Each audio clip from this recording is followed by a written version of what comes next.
Halo adik-adik, selamat datang di kelas online. Pada episode kali ini kita akan membahas materi ekonomi kelas 11. Materi ekonomi kelas 11 berdasarkan kurikulum 2013 terdiri dari 8 pembahasan.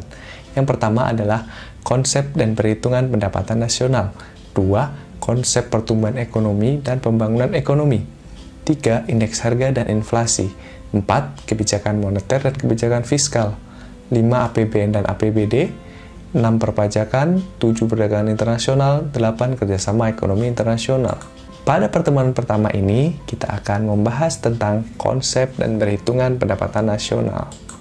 Materi konsep dan perhitungan pendapatan nasional akan terdiri dari 6 submateri. Yang pertama, kita akan mempelajari tentang pengertian pendapatan nasional. Kemudian kita akan mempelajari manfaat pendapatan nasional.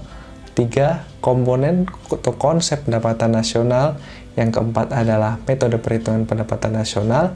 Yang kelima, pendapatan per kapita. Yang keenam, distribusi pendapatan nasional. Jadi, bagaimana sih pengertian pendapatan nasional? Konsep pendapatan nasional pertama kali dicetuskan oleh Sir William Petty dari Inggris. Beliau berusaha menaksir pendapatan nasional negaranya pada tahun 1665. Dalam perhitungannya, ia menggunakan anggapan bahwa pendapatan nasional itu merupakan penjumlahan dari biaya hidup atau konsumsi selama setahun. Nah, pemikiran ini mendapatkan pandangan lain dari ekonom modern yang memiliki pandangan bahwa konsumsi bukanlah satu-satunya unsur perhitungan pendapatan nasional. Menurut mereka, unsur utama untuk mengukur perekonomian adalah dari jumlah nilai barang dan jasa akhir yang dihasilkan oleh suatu negara setiap tahun, yang diukur dengan menurut harga pasar.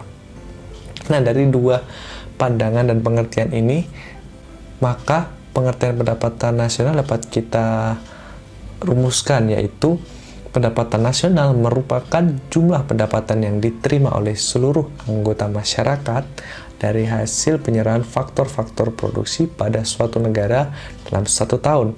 Atau pendapatan nasional juga bisa diartikan sebagai jumlah total nilai barang dan jasa akhir yang dihasilkan oleh anggota masyarakat suatu negara dalam satu tahun.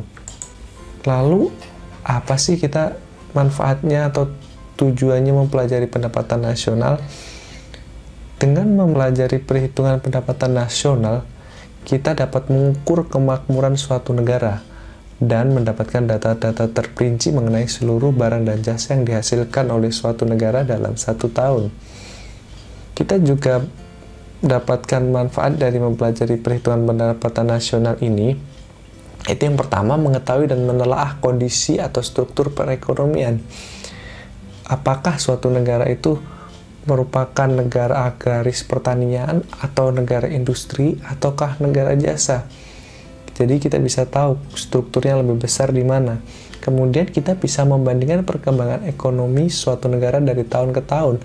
Apakah ekonominya tumbuh semakin besar, semakin mengecil, atau tetap segitu-segitu saja.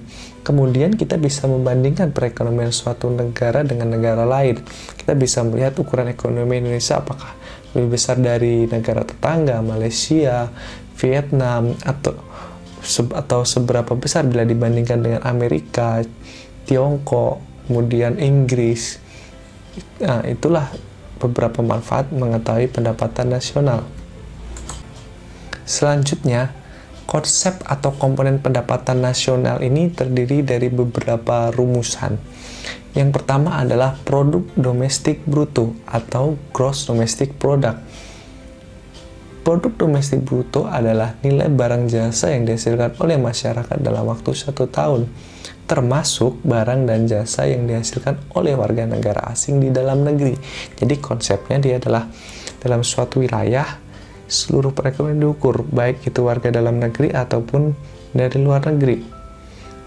Nah, kemudian ada lagi konsep produk nasional bruto yang dirumuskan dengan PDB tadi dikurangi faktor pendapatan neto luar negeri, atau artinya yang diukur adalah nilai barang dan jasa hanya oleh warga negara itu sendiri.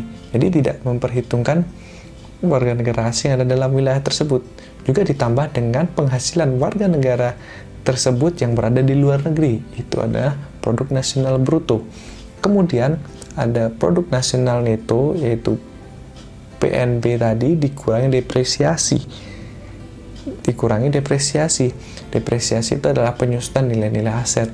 Kemudian selanjutnya ada pendapatan nasional neto, yang rumusannya adalah produk nasional neto dikurangi pajak tidak langsung ditambah subsidi. Produk nasional neto atau net national income adalah pendapatan seluruh warga negara sebagai balas jasa semua faktor produksi yang digunakan.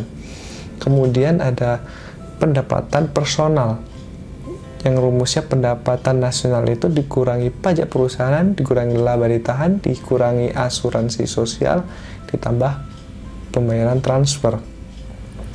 Pembayaran transfer itu seperti bantuan langsung tunai. Jadi personal income itu merupakan pendapatan yang diterima oleh setiap orang dalam masyarakat, termasuk pendapatan yang diperoleh tanpa melakukan kegiatan apapun. Lalu kemudian ada lagi konsep pendapatan disposable, atau pendapatan personal tadi dikurangi pajak, sehingga kita mendapatkan uang yang benar-benar tangan konsumen yang siap untuk dibelanjakan atau ditabung. Itu adalah pendapatan disposable. Metode perhitungan pendapatan nasional paling tidak ada 3 pendekatan. Yang pertama ada pendekatan produksi, kemudian yang kedua pendekatan pendapatan, yang ketiga adalah pendekatan pengeluaran. Pendekatan produksi, pendapatan nasionalnya dihitung dengan menjumlahkan nilai tambah atau value added dari semua sektor produksi. Nilai tambah itu merupakan selisih antara nilai produksi atau nilai output dan nilai biaya dalam suatu periode. Kemudian ada pendekatan pendapatan, yaitu menentukan jumlah pendapatan yang diperoleh dari para pekerja, pendapatan para pengusaha, pendapatan pemilik modal, kemudian laba dari jasa, dari faktor-faktor produksi yang diberikan. Kemudian ada pendekatan pengeluaran. Dengan pendekatan pengeluaran, pendapatan nasional dihitung dengan cara menjumlahkan permintaan akhir dari para pelaku ekonomi seperti konsumen, produsen, ataupun pemerintah dalam suatu negara. Selanjutnya bagaimana sih metode perhitungan dengan pendekatan produksi? Jadi dengan pendekatan produksi ini kita menjumlahkan berbagai klasifikasi usaha. Jadi berdasarkan KBRI 2017 ada 17 klasifikasi usaha. Jadi mulai dari pertanian, pertambangan, industri pengolahan, listrik, sampai dengan jasa-jasa lainnya kita jumlahkan semua. Namun yang dijumlahkan hanya nilai tambah atau nilai output dikurangi nilai input. Sekarang contoh bagaimana kita menghitung nilai tambah. Jadi misalkan kita menghitung nilai tambah pada satu barang, yaitu kopi. Misal, pertama biji kopi mentah dari petani yang sekilo dijual dengan harga 5.000, maka di situ ada nilai tambahnya 5.000. Nah, dari biji kopi tadi di roasting menjadi satu biji kopi matang dengan harga 7.000, maka ada selisih dari modalnya atau nilai tambahnya 2.000. Nah, dari biji yang sudah di roasting tadi kemudian digiling atau di grind sehingga jadi bubuk kopi sekilo, nilainya 10.000, maka itu ada nilai tambah 3.000. Nah, keseluruhan nilai tambah tersebutlah yang menjadi nilai tambah yang dijumlahkan, yaitu 10.000. Selanjutnya metode perhitungan pendapatan nasional dengan pendekatan pendapatan.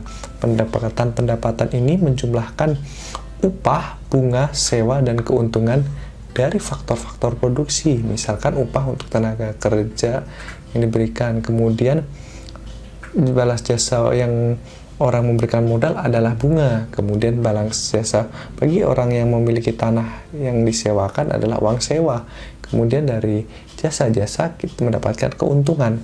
Nah, itu jumlahkan semua, maka itu adalah pendekatan pendapatan. Kemudian ada satu lagi pendekatan pendapatan nasional yang digunakan adalah pendekatan pengeluaran, yaitu menjumlahkan konsumsi rumah tangga, pengeluaran investasi, ditambah pengeluaran pemerintah dikurangi net ekspor atau ekspor dikurangi impor, sehingga kita mendapatkan rumusan pendapatan nasional itu C plus I plus G plus X min M. Nah, Bila kita membahas pendapatan nasional ini, kita juga akan menemukan konsep pendapatan per kapita atau pendapatan nasional dibagi jumlah penduduk. Nah, kalau kita ibaratkan pendapatan nasional itu adalah sebuah kue.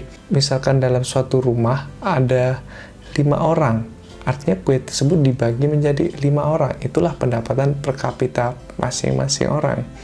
Nah, semakin besar jumlah keluarga di dalamnya, maka kuenya tentu potongannya akan semakin kecil.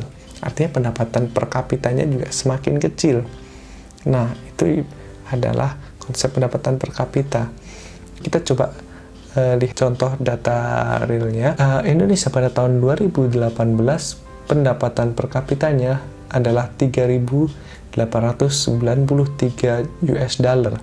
Ini diperoleh dari perhitungan produk domestik bruto yang 1.040-an triliun US dollar dibagi dengan jumlah penduduk yang kurang lebih 267 juta jiwa. Maka diperoleh 3.800-an tadi. Nah, bila kita bandingkan dengan India dan Bangladesh, pendapatan per kapita kita lebih tinggi.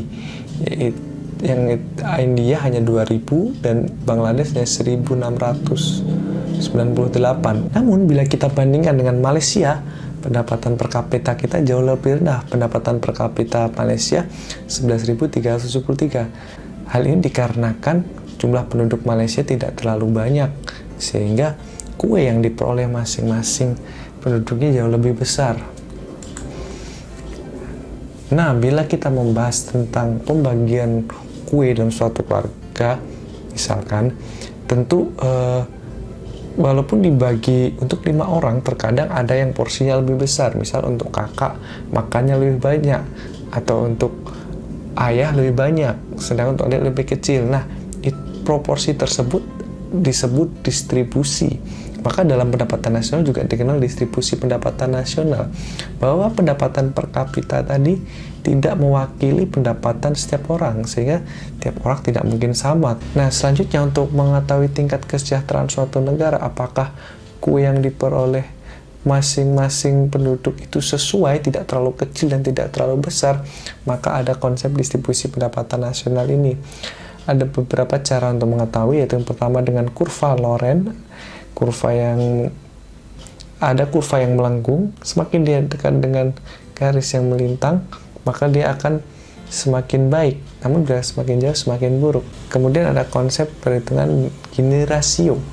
Gini rasio digunakan untuk melihat hubungan antara jumlah pendapatan yang diterima oleh seluruh keluarga atau individu dengan total pendapatan. Nah, Gini rasio Indonesia rata-rata itu di 0,381. Angkanya 0 adalah tidak ada ketimpangan, sedangkan 1 sangat timpang. Nah, kita masih cukup tinggi, namun juga masih di bawah setengah.